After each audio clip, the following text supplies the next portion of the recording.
Digno de nuestra alabanza, Él es digno de nuestra adoración, Él es digno de nuestro reconocimiento. Tenemos muchas razones, diversas razones para tributarle a Él toda la gloria, toda la honra. Amado Rey, el hecho de hoy domingo estar respirando, poder ver el amanecer de un nuevo día. Gracias, Rey. Muchas gracias. A ti, Señor, sea toda la honra y el reconocimiento que nosotros podemos expresarte en el día de hoy.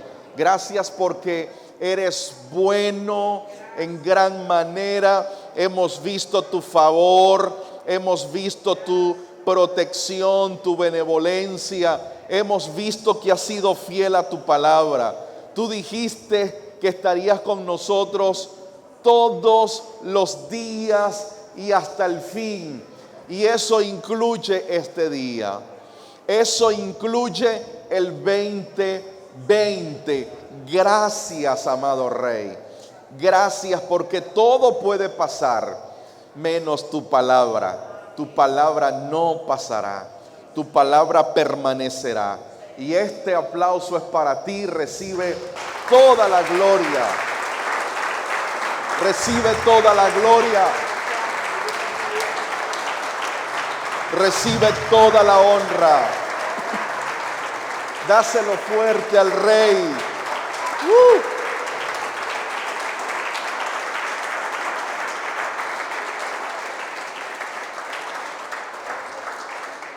Como el que está a su lado es familia, dele un apretón de mano, choque las 5, dele un besito si es su esposa, ¿por qué no? Se vale, si es su esposa, su esposo, dele un besito. Si no es nada suyo, bueno, voltee. Voltee, no se meta en ese paquete.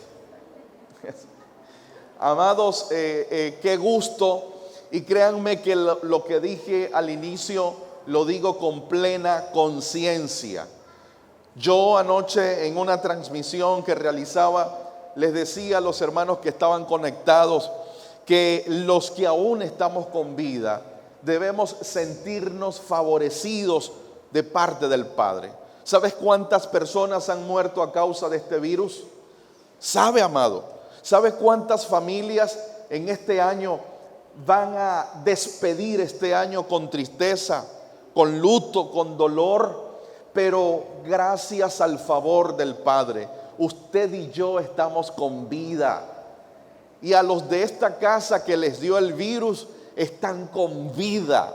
Eso es, amado, mire, yo no sé si estamos de pronto con los pies en la tierra para darnos cuenta que lo que pasó, lo que caminó las naciones de la tierra es la muerte. Es el ángel de la muerte. Es lo que ha estado caminando, tocando hogares, tocando familias. No le importó a este ángel de la muerte, no le importó si la persona era blanca, si era negra, si tenía dinero, si era pobre, si era profesional, no le importó nada. Y me recuerda mucho a lo que sucedió en Egipto, ¿sí? El ángel de la muerte pasó y acabó con todos los primogénitos, pero no tocó las casas de aquellos que tenían la sangre del sacrificio en la puerta, en el dintel de sus casas. Amados, usted y yo no fuimos rociados con sangre de animal. Usted y yo nos sumergieron en la sangre preciosa de nuestro Señor Jesucristo. A Él la gloria.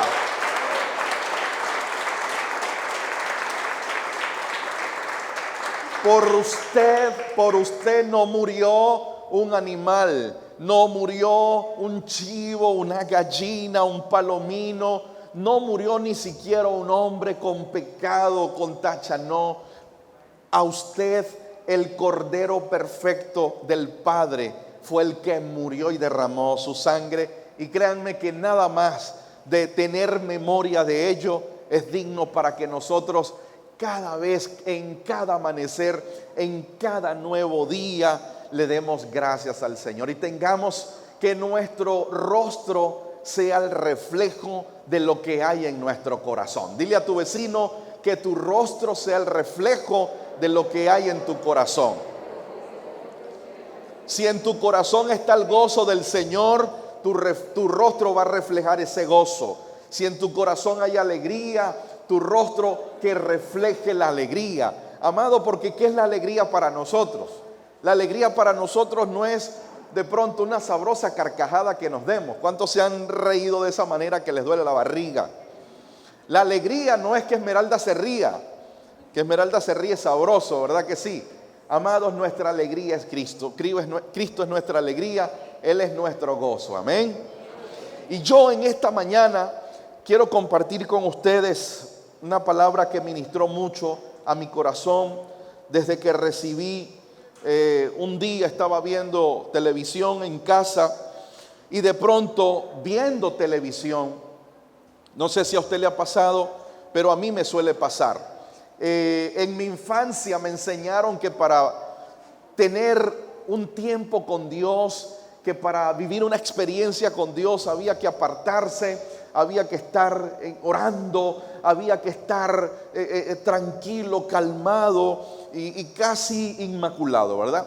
Eso era lo que yo y lo que escuchábamos en aquel tiempo.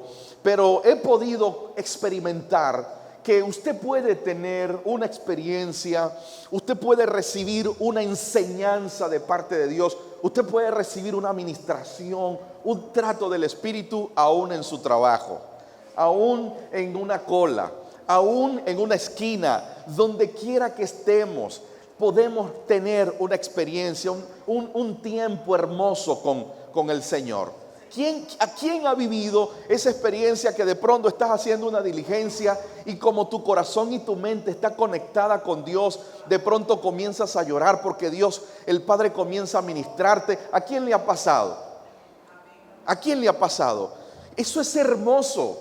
Y has estado en algo cotidiano, has estado en un día normal, pero eso es lo bonito de saber que Él dijo que estaría con nosotros 24/7. Él no dijo yo voy a estar con ustedes solo en el tiempo de oración, 24/7. Él no dijo yo voy a estar con ustedes cuando ustedes se metan 3 días de ayuno. No. Él dijo que estaría todos los días. Y los días tienen minutos, horas. Sí, Él está con nosotros. Y estaba allí viendo televisión y saltó a mi corazón esta expresión: recostados sobre su pecho. Recostados de su pecho. Y esto vino a mi corazón porque me acordé de la escena que mencionan los evangelios, específicamente el evangelio de Juan. Juan capítulo 13, versículo 23. Quiero que allí lo busque y lo aparte para que en paralelo también se ubique en Mateo 8:24. ¿Será que lo puede decir conmigo? Recostados de su pecho. Juan 13:23 y Mateo 8:20. Juan dice: y uno de sus discípulos, al que Jesús amaba, estaba recostado al lado de Jesús. La traducción antigua dice: y estaba recostado en su seno. En su seno. Eso habla de su pecho. Pero Mateo 8:20 dice: las zorras tienen guaridas y las aves del cielo nidos, mas el Hijo del Hombre no tiene dónde recostar su cabeza. Dígalo conmigo, así como que está bien animado. Recostados de su pecho. Eso. Gracias por el esfuerzo. Amados, cierto que no hay nada más tierno, no hay nada tan bonito que ver a un bebé recostado del pecho de su mamá o de su papá, que ver a un bebecito descansando de manera con aquella paz que ellos transmiten, obviamente cuando están callados, porque cuando tienen hambre no transmiten paz, ¿verdad? Pero qué tierno, qué hermoso es poder observar esta imagen, esta escena. Recuerdo muy bien cuando Aarón nació. Aarón nació y en aquellos primeros meses, algunas personas a manera de consejo, y yo creo que ellos siendo optimistas nos decían, no se preocupen que las noches de vela serán los primeros 3 meses. Eso con Aarón nunca funcionó. Sobre todo con Aarón, nunca nos funcionó. Eso con Christopher nunca nos funcionó. De hecho, esta madrugada, cuando yo siento una cabeza por aquí, y yo, Dios mío, ¿pero qué es esto? ¿Será que Francis me está metiendo la rodilla? Y cuando volteo era el Christopher. Todavía le gusta pasarse a la cama. Y si él no se pasa a la cama, él quiere que la mamá se vaya a su cama. Christopher lo hace con su mamá y Aarón lo hace conmigo. Cada cierto tiempo tengo que irme al cuarto de Aarón para dormir con él. Porque no hay como tu cama así tenga resortes, ¿no es cierto? Pero bueno, hay que hacer el sacrificio y a veces opto por pasarme y dormir con él y que el otro duerma con la mamá. Entonces, en aquellos primeros días, meses, amados, literalmente Aarón no se quería quitar del pecho. Sea del pecho de su mamá o bien sea del mío. Era un asunto tan tremendo que yo recuerdo que cuando yo pensaba que estaba dormido, yo trataba de írmelo quitando, y cuando el niño sentía, cuando ese muchacho sentía que ya estaba quedando sin el pecho, arrancaba a llorar, comenzaba a llorar, y yo tenía que otra vez traérmelo para acá. Oye, hermanos, eso lo vivimos y lo experimentamos con Aarón. Él no quería dormir en su cunita. Ni siquiera quería a veces dormir ahí en el colchón nuestro, al ladito. Mira, aquí estás, papá, siéntenos, huélelos. No. Él quería era el pecho. Y yo creo que aquí, en estos pasajes que hemos leído, yo creo que hay algo de parte de Dios para nosotros. Hay algo de parte de Dios para tu vida.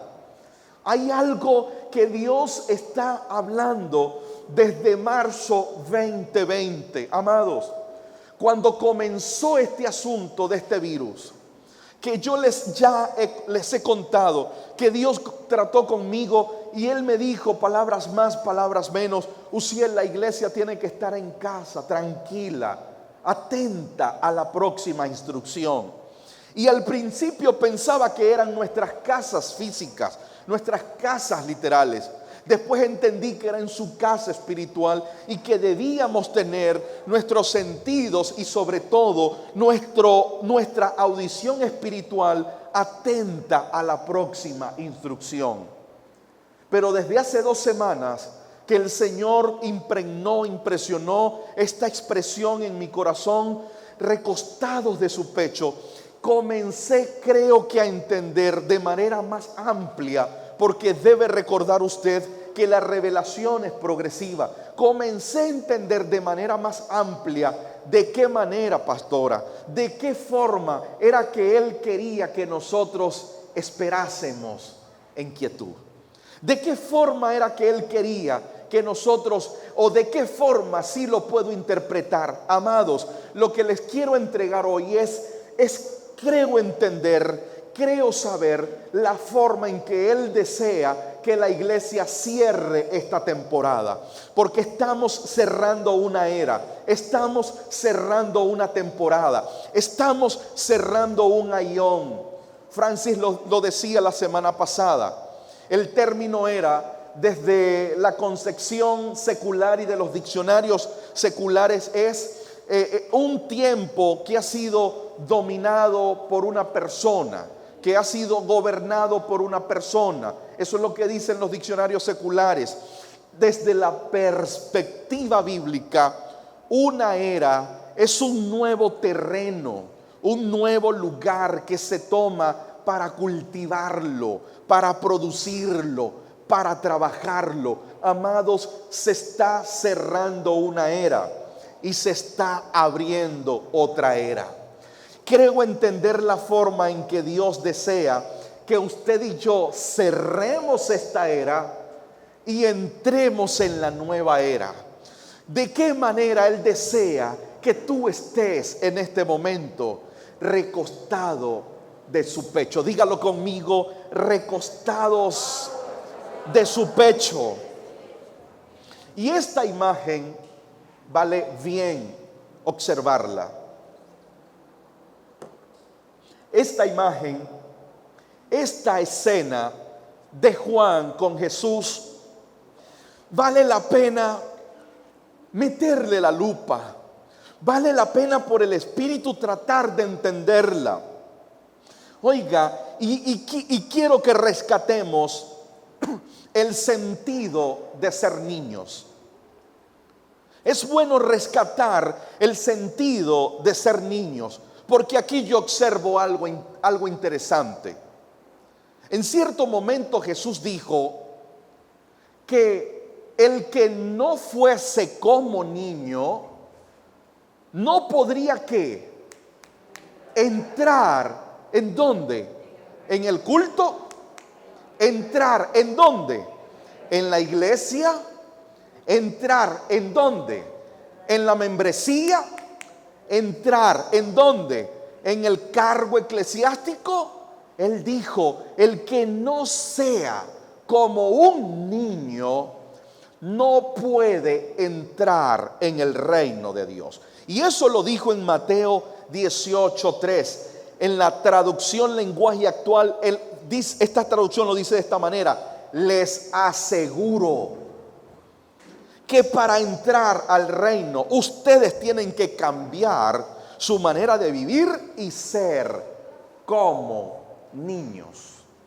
¿Qué está haciendo Jesús en esta escena de Mateo? Jesús le está hablando a las multitudes. Jesús tiene frente a él una audiencia. Y como él solía hacerlo, una vez más Jesús está haciendo el uso de las parábolas. Jesús les está hablando en parábolas. Les está diciendo, aquel que no sea como niño. Note que no está diciendo el que no sea niño. No es eso lo que le está diciendo. Aquel que no sea como.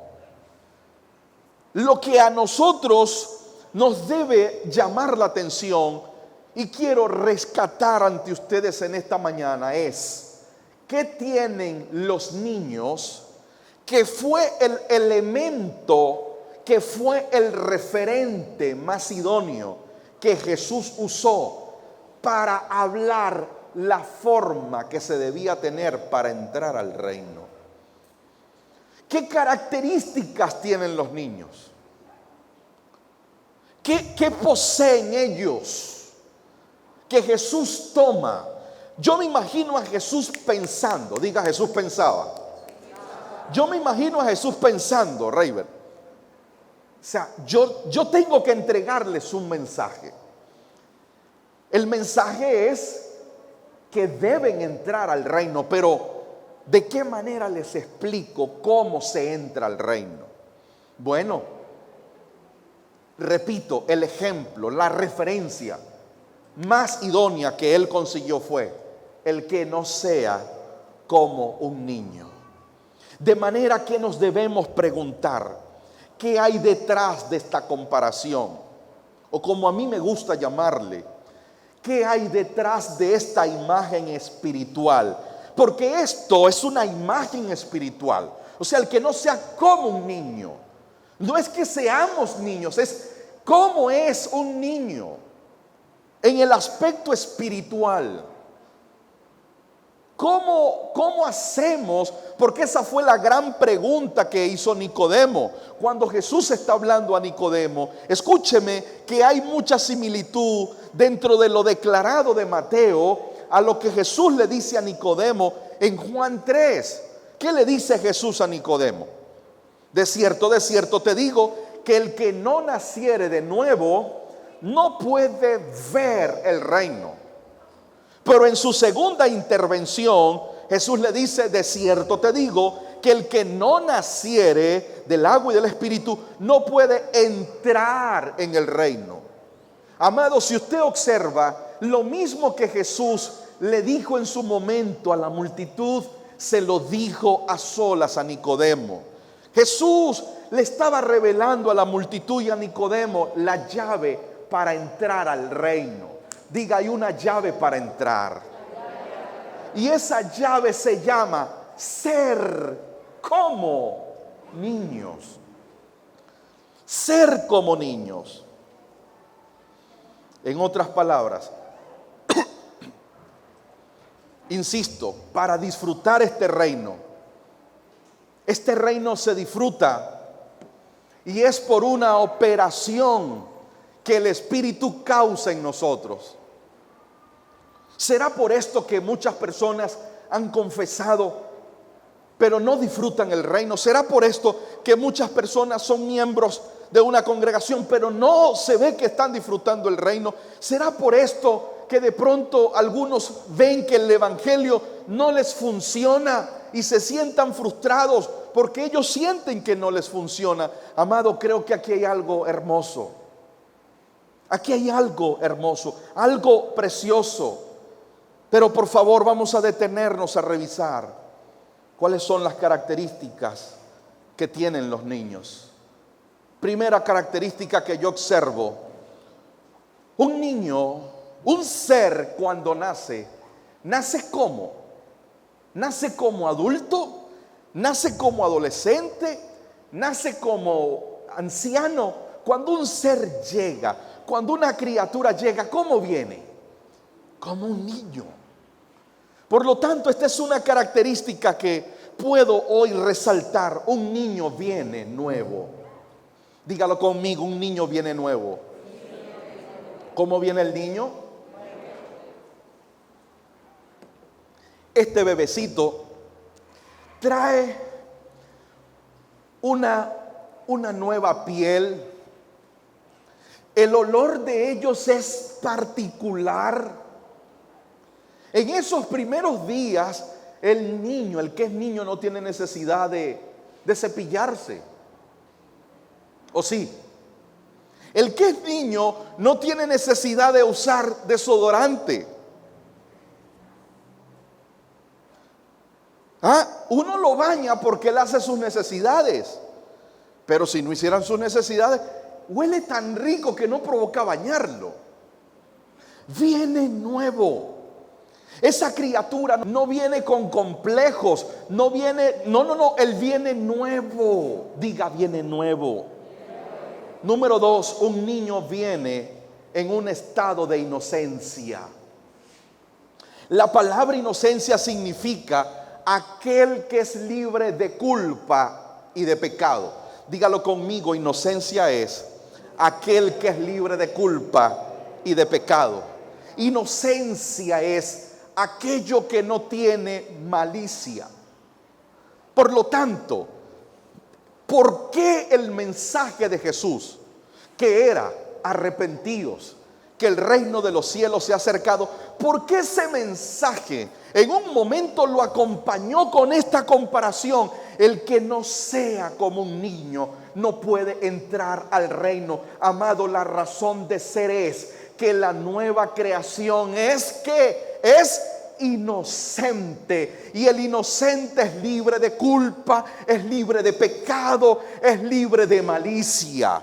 El Adán que Dios había puesto en el huerto era inocente. Adán antes del pecado era inocente. Inocencia es eso, libre de culpa, libre de pecado. Lo que Jesús está diciendo en su momento es: aquel que no sea como un niño, es decir, aquel que no sea inocente, es decir, aquel que sea libre de pecado y libre de culpa, ese es el que entra al reino de los cielos. Bendito sea el Padre, que por medio del postrer Adán, la inocencia fue restablecida en la tierra. Bendito sea el Padre, que por medio de su Hijo, el Hijo que realmente es inocente, el Hijo que realmente era libre de pecado y libre de culpa. Escuche usted esto: Él se hizo pecado. En un momento se hizo pecado. Él llevó nuestros pecados y nuestra culpa. Y Él llevó nuestra falta, nuestra ausencia de inocencia. Amado, yo pensé que usted iba a hacer algo allí. Amados, dígame usted si eso no es digno de toda alabanza. Yo entiendo que usted lo está allí, digiriendo.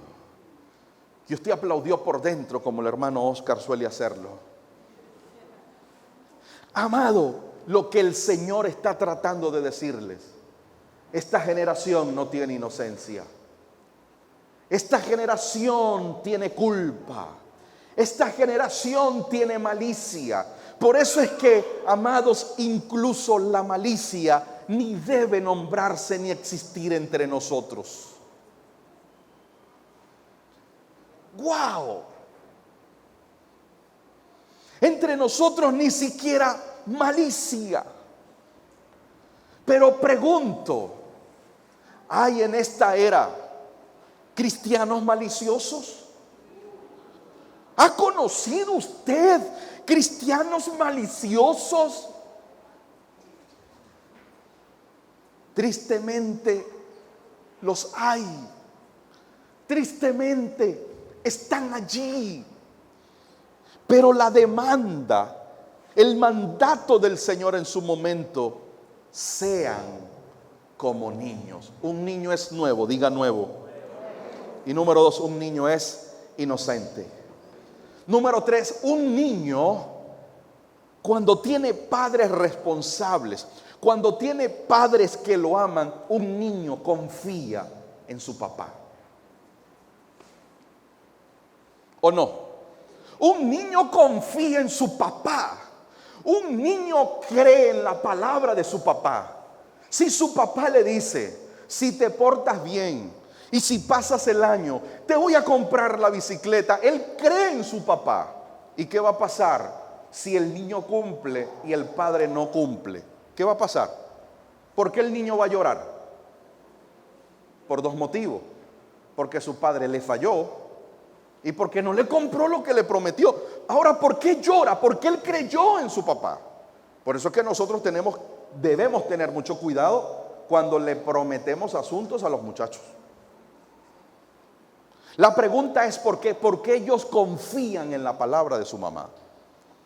Porque él cree en la palabra de su papá. Amado, un niño en un estado de inocencia tiene malicia como para pensar: yo creo que me están metiendo aquí gato por liebre.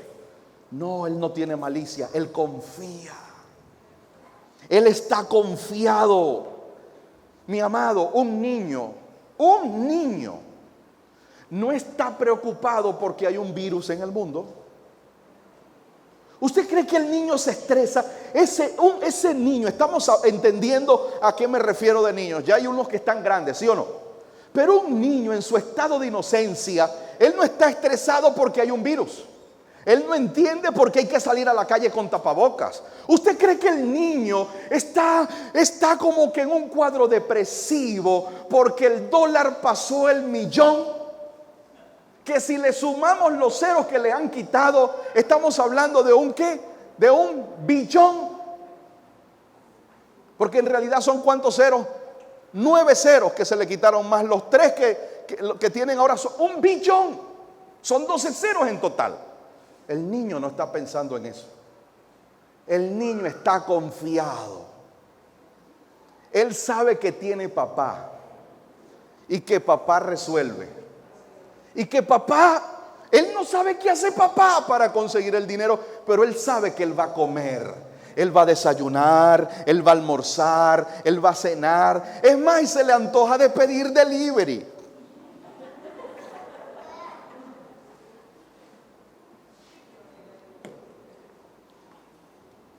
Y se le antoja de pedir helado. Porque él confía, diga confianza. Confía en su papá. Amado, solo un niño que viene nuevo, que tiene inocencia y que confía en su padre, se recuesta de su pecho. Por favor. Por favor. Él se lo merece. Él se lo merece. Ese aplauso es para él.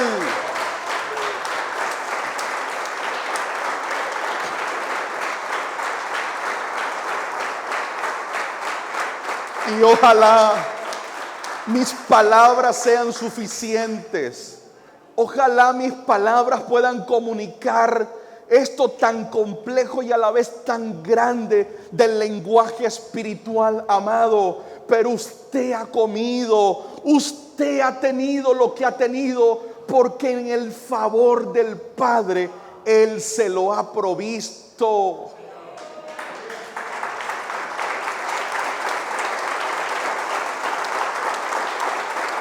Oh,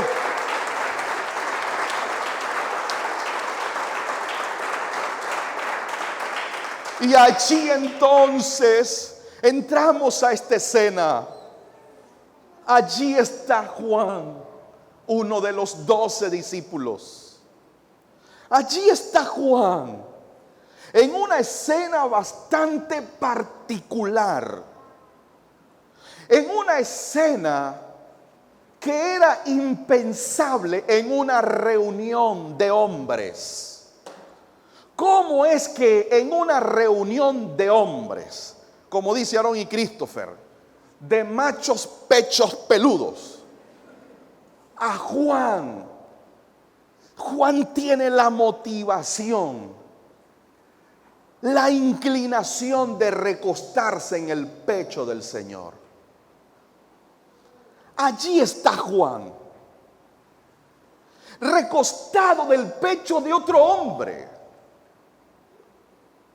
en una reunión de caballeros, en una cultura donde el simple hecho de ser afeminado era condenable, detestable. En una cultura tan fuerte, tan rígida, tan inflexible, aún hasta con las mujeres, donde no había compasión por la mujer en ese sentido. Usted se calla, usted no muestra, usted se tapa. En una reunión como esta, un discípulo llamado Juan se recuesta del pecho del Señor. ¿Y por qué esto queda plasmado? Porque viene la narración. Jesús está hablando de que va a ser traicionado, de que uno de los 12 lo va a traicionar, lo va a entregar, lo va a vender. Ese era el contexto de esta escena. Y en medio de esta conversación tan tensa, hermano, usted se imagina que usted esté con el equipo de su confianza, con los hombres y mujeres que usted ha formado, y que en plena reunión usted diga: alguno de los que están aquí me van a entregar, me va a traicionar, y por causa de esa entrega me van a matar. ¿Cómo cree usted que el ambiente se tornaría?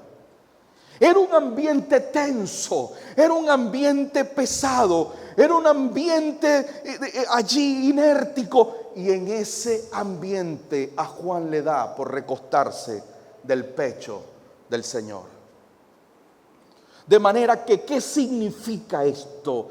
Esta imagen, este gráfico aquí de Juan recostarse, ¿qué significa? ¿Qué quiere decir? Permítame decirle por lo menos cuatro cosas.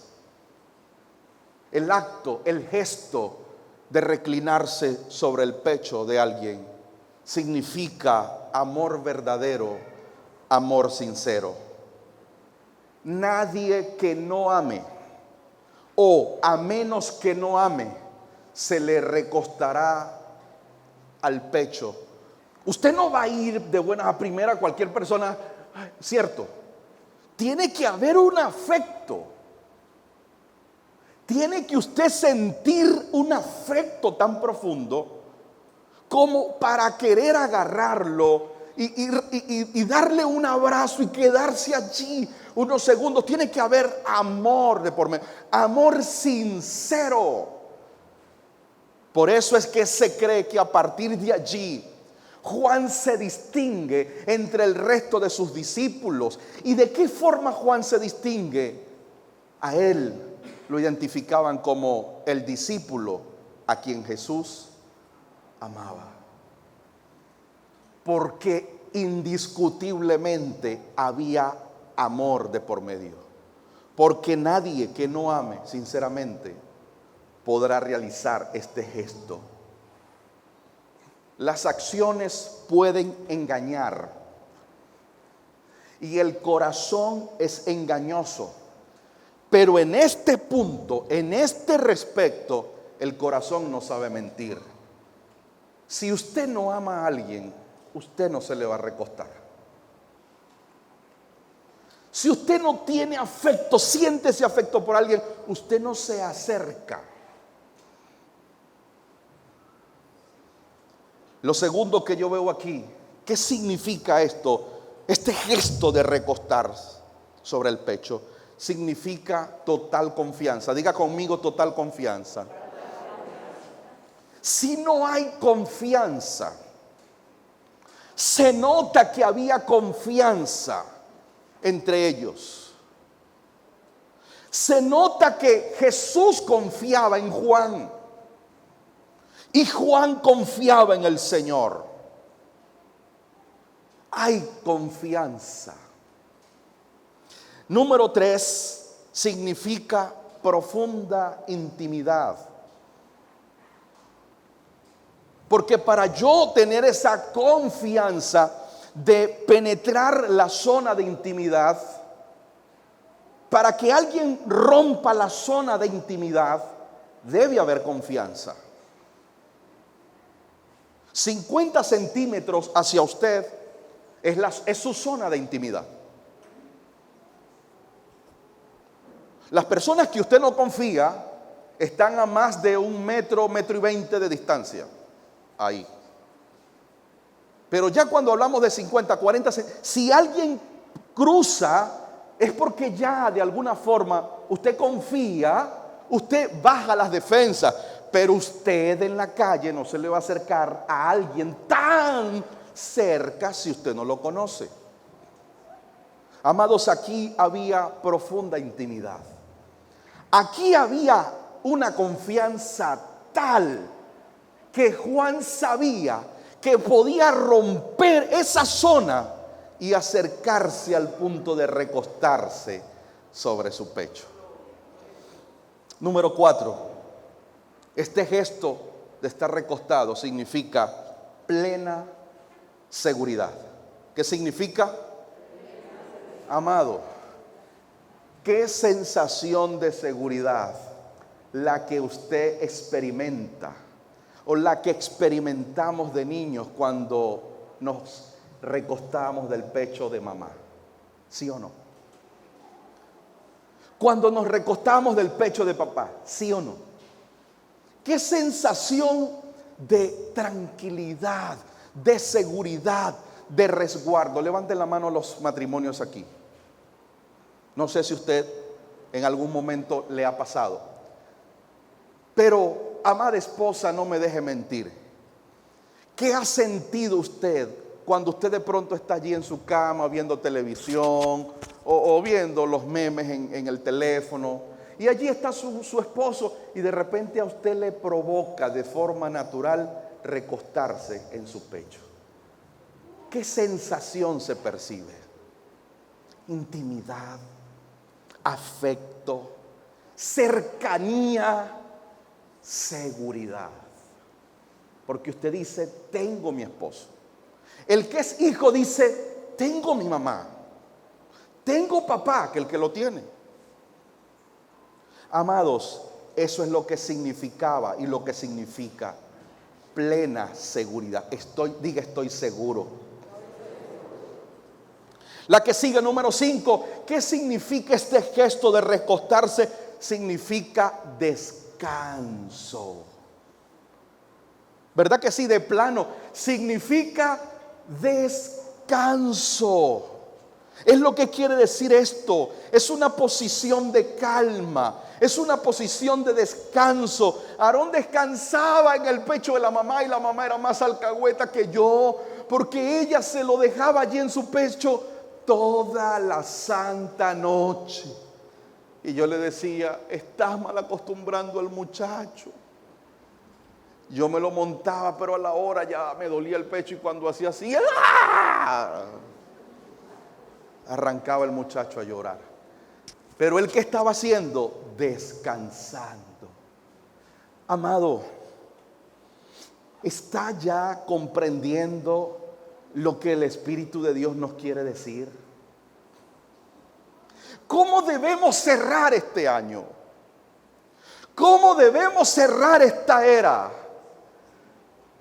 Recostados, reclinados en su pecho, descansando, disfrutando de esa paz, disfrutando de esa calma, disfrutando de esa intimidad. Sí, por favor, no me lo digas porque puedo escucharlo por mi espíritu. Puedo escucharte allí decir, pero pastor, me está pasando esto, pero pastor, estoy viviendo esta crisis, pastor, se me está esfumando el negocio, pastor, esto no está dando. Sí, por cuanto ya tu padre te ha escuchado, él te está diciendo, descansa en mi pecho.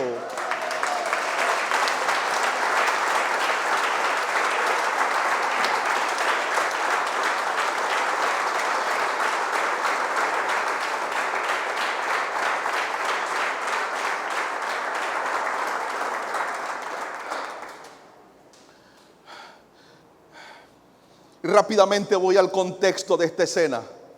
Amado, cuando usted lee detenidamente el contexto, porque siempre les hemos orientado de que el contexto de un texto es muy importante para no sacarlo de contexto, porque si lo sacamos de contexto es una mentira, es una opinión personal. Pero si observamos el contexto de esa escena donde Juan se recuesta del pecho del Señor, amados, en el capítulo 12 Jesús profetiza, Jesús anuncia su muerte. Usted sabe los pantalones que hay que tener para decir, me van a matar, me van a quitar la vida, voy a morir. En el capítulo 12, en el mismo capítulo 12, la escritura dice que sus propios discípulos dudaron de él. Y cuando Jesús vio la duda de los discípulos, dice que se fue y se ocultó de ellos. Amados, que tu propia gente que está cercana no crea en tu palabra, no crea en tu mensaje. Póngase por favor en los zapatos del Señor. El Mesías, el Maestro, no es poca cosa. En el capítulo 13, el capítulo inicia diciendo que será traicionado por uno de sus discípulos. Ese es el contexto de la escena donde Juan se recuesta del Señor. ¿Qué quiero decir con esto? Amado, que no importa el contexto, descansa en el pecho del Padre. Que no importa si no se cree, descansa en el pecho del Padre. Que no importa si ves que no se multiplica, descansa en el pecho del Padre. Que no importa lo que pase, descansa.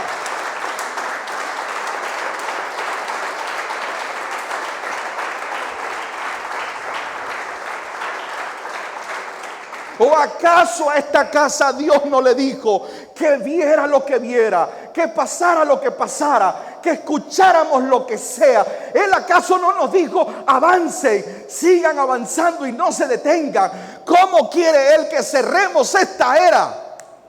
Descansando, disfrutando de esa confianza, disfrutando de esa paz. Usted no puede decir que Dios en su momento no le habló. Usted no puede decir que el Espíritu a través de una palabra aquí no te ministró. Usted nunca podrá decir que Dios no le alentó. Nunca lo podrá decir, porque tu Padre siempre ha estado ahí.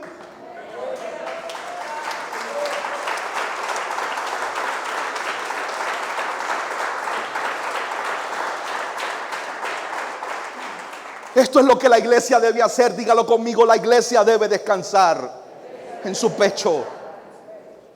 Eso es lo que la iglesia debe hacer, descansar en su pecho.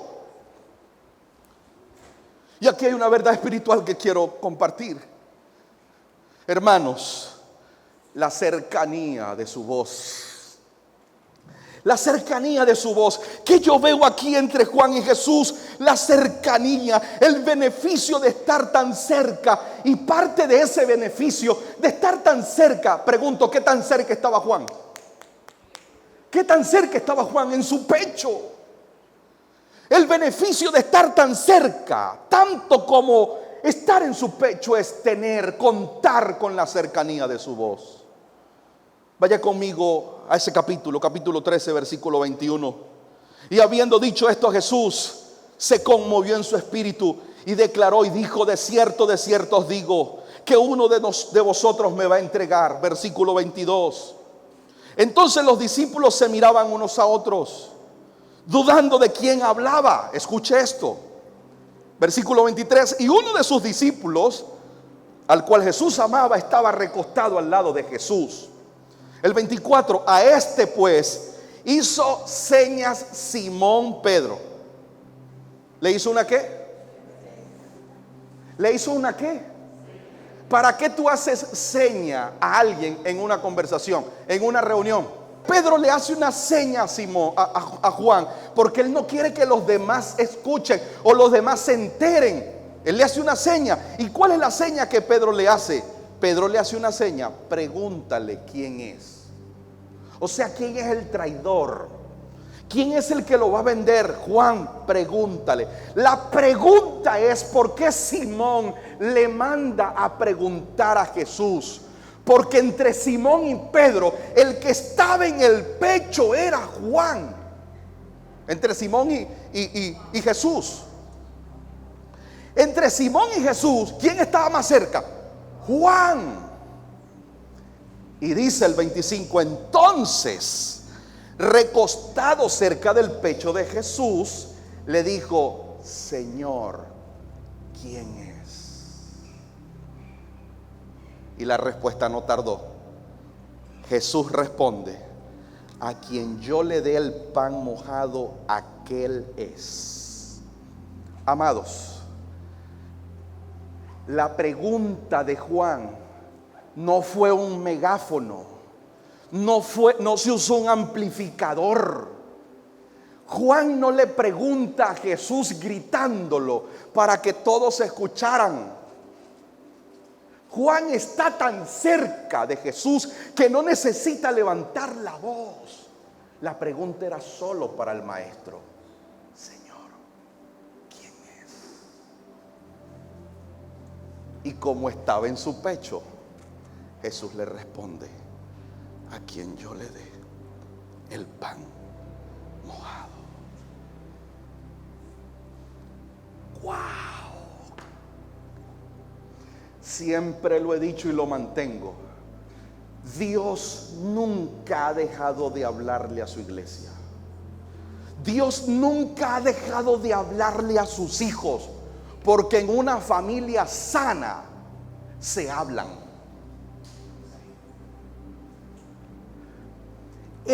La pregunta es: ¿por qué los creyentes no oyen?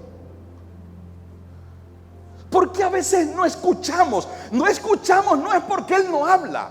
No escuchamos es porque no estamos tan cerca. Porque aquí queda expuesto dos tipos de discípulos, o mejor dicho, quedan expuestos tres tipos de discípulos. Y estoy cerrando ya. No me quiero ir, pero ya hay que terminar. Aquí quedan tres tipos de discípulos expuestos. Juan, en primer lugar, queda expuesto.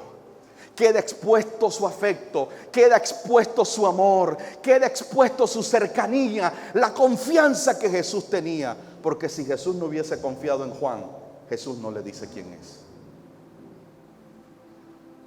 Juan escuchó y tuvo la capacidad de escuchar la respuesta por cuanto estaba muy cerca. Pero también queda expuesto Judas Iscariote. Mientras se expone dónde estaba recostada la cabeza de Juan, también quedó expuesta dónde estaba recostada la cabeza de Judas. Así como Juan estaba muy cerca del Señor, cerca, en su pecho, pues la cabeza de Judas no estaba en el pecho del Señor. Amados, son tipos de creyentes: los que están cerca y los que por alguna razón están lejos.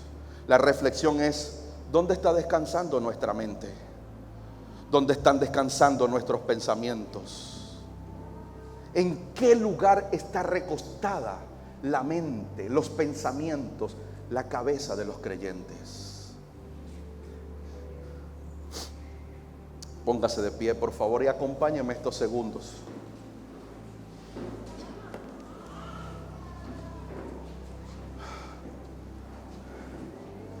Usted sabe por qué Jesús dijo: las aves su nido y las zorras sus guaridas, pero el Hijo del Hombre no tiene dónde recostar su cabeza. Siempre hemos dicho que no tenía dónde recostar la cabeza porque aún Él no tenía un cuerpo, que era la iglesia. Su cabeza no tenía un cuerpo donde reposara esa cabeza. Y eso es una gran verdad. Pero también se me amplificaba esto: Él no tenía dónde recostar su cabeza, porque en cierto momento Él había abandonado todo, se había despojado de sí mismo, tomando forma de siervo, y en su condición de siervo ya no contaba con el pecho de su Padre. Mientras Juan consiguió un pecho donde recostarse, Jesús todavía tenía que ir a la cruz para volver al Padre. Por eso su alegría más grande: Padre, vuelvo a ti, porque ahora podía entrar una vez en el descanso y en el reposo de Dios. Gracias, amado Rey. A ti toda la gloria, a ti toda la honra.